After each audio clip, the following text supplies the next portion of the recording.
Hello and welcome back. This is the second tutorial in our Excel 2013 introduction course, and this again will be quite a short tutorial just to get those that haven't used Excel before or even spreadsheets before into the basics of the kind of mathematical operations that you could do on a day-by-day basis. The commonly used items, the multiplications, the sums, divisions, subtractions, those kind of things, and how that would work in a context of how you'd actually use Excel rather than just a calculator. Now, before we go any further, I just want to mention that when you launch Excel for the first time and start a new workbook, I'm aware if you're new to these applications, you'll see an awful lot of options up here, what all these are, or sort and filter, and conditional formatting, and format the painter, and insertion, and page layouts, and formulas, and all this kind of stuff. Don't worry, we're going to go through all of those in some depth throughout the course, and in fact in the next tutorial we're going to take a whistle-stop tour of what each of these mean on a quick basis. But for now, what I want to do is just show you those simple operations you can do so you can get used to the flavour of how you can use Excel and what you can use it for. So if you start Excel yourself and choose to start a new blank workbook, you can follow along with this or do it later. And as you can see on the screen, I've already set up a simple worksheet here, and I've just put the title in it, which is simple budget, and I've put the months in January, February, March. And down the left hand side I've got budget, expense and difference. For the budget I've just put in a random fixed figure per month. It doesn't matter what these numbers are. This again is just for example purposes. This could be anything. They don't mean anything in the real world. And similarly the expense numbers I've put in are completely random. They don't mean anything. I have, for the sake of simplicity, made those less than the budget. You can get negative figures, and many of you that work with budgets know that can often and sometimes happen, but for the purpose of simplicity, for this tutorial, we're just doing simple maths. So one of the first things you might want to work out when you're putting together a budget like this is you know what your expense per month is and what your budget per month is, but you don't know the total. The most commonly used formula you'll ever use in Excel is getting a total, which is basically addition or a sum. And the easiest way to do this is to click in the cell where you want the sum to appear, and rather than having to type some convoluted or less than convoluted formula, the only thing you need to do is press one button. If you go up here you'll see AutoSum, and if you click on that, what it then does, as you can see, it highlights the cells that it thinks you want to add up, and you can tell it's going to do an addition by the fact it says sum here. It says it in the cell you've got it selected, and it set it in the formula bar up here, and it then tells you from where to where is it going to do this addition. Now sometimes it gets this wrong depending on the formatting and the layout of your pages, but in this case it's actually got it right. So the only thing I need to do at this point is press enter, and it adds the 3 up for me. Now obviously we know that 150 plus 150 plus 150 is 450, but we could have many hundreds of columns here and all with different values, and you wouldn't be able to do that addition in your head. And this is a nice simple way of making a very quick addition for you.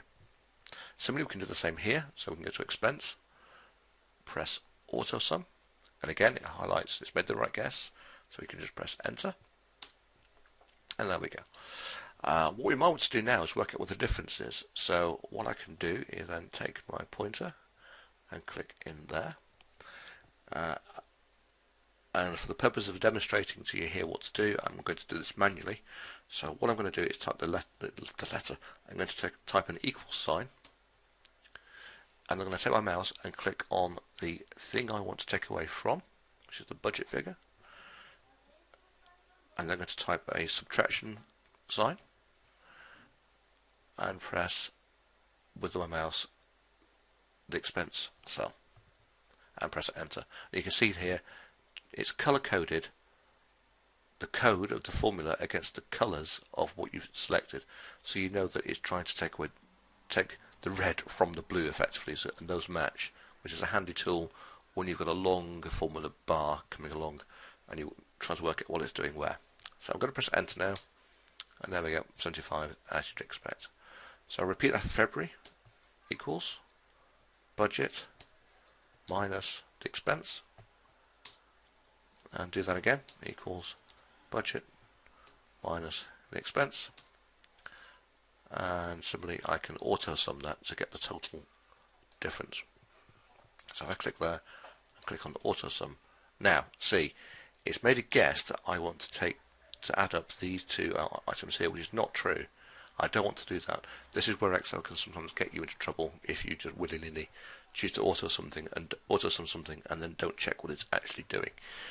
So I don't want it to do that. That would give me the wrong figure. For instance, if I press enter, that's not the total of all the differences put together. So let me delete that. I'm going to click on AutoSum again. Again, it's got it wrong. That's fine. All I need to do is with my mouse select the other three cells I do want it to add up, and then press enter. And there we go. The next most common thing you want to do is maybe perhaps do an average of some of these figures. So the simplest way of doing some of these, let's say we wanted an average of the expenses over those 3 months. The easiest way to do it would take that total and divide it by the quantity. Now there are ways of automatically working out how many of these there are, but we will come to that later. I just want to show you the simple formula operations for now. So what I'm going to do is by division here, I'll just type equals that number, the slash, which means divide in Excel world, and then number 3, and it gives me that average. I've also put beneath that by formula, so the other way of doing it would be to type equals average and then a bracket, and I use my mouse to select what I want to average of, and a bracket or parentheses, and press enter, and it gives me the same number. So those are the simple operations you can do with Excel. What we've done in there, we've done some additions, we've done some subtractions, we've done some divisions, and even an average. Multiplication is another very simple way to operation. So let's just put some random numbers in here. Let's say 10, 20, and 5. I don't know, 6. There we go. Let's say we wanted to multiply 10 by 5. I would do equals. I would select what I want to multiply. I will then do a star, which is on most keyboards, if not all, Shift 8. I want to multiply by 5, for instance. Select that, press enter, and there we go, 50. So those are the 4 main commonly used mathematical operations that you'd ever use in Excel. You can say I've just put most of them here in context of a very, very simple budget tracker. Put an average in there to see how the division works, and some multiplications.